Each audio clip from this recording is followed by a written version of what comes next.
everybody, and welcome to our new segment, the Weather Academy. This week we are talking heat, and specifically colors versus heat. So the color of an object affects how much light it reflects and absorbs. We can relate this to how hot certain colors get. We have white all the way up to black. First, let's talk about white. White is a bad absorber of light. So all this light that's coming down, it's being reflected away from white, and therefore that makes it the coolest color.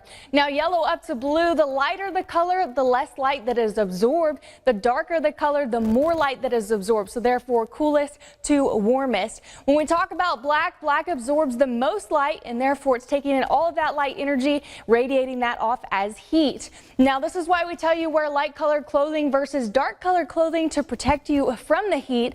And now we're going to take this outside and test it. Welcome outside, everybody. We're going to take what we just talked about inside, and now we're going to relate it to t-shirts. So we have white all the way up to black.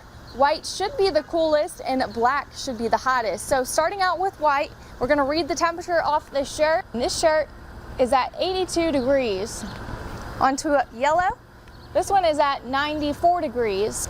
Now we have two different reds. We have one that's a little bit lighter and one that's a little bit darker. The lighter shirt is at 98 degrees. The darker shirt is now at 101 degrees. This one is at 105 degrees. Green, 108 degrees. And then black. This one's at 111 degrees. So as you can see, it gets a lot warmer the darker the color gets.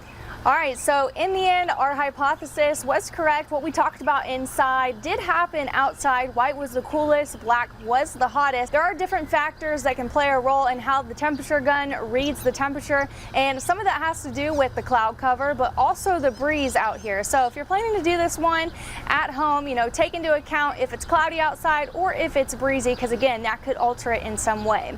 Now, thanks for joining us this week on the Weather Academy segment. We'll have another one next week on the continuation of our topic on heat.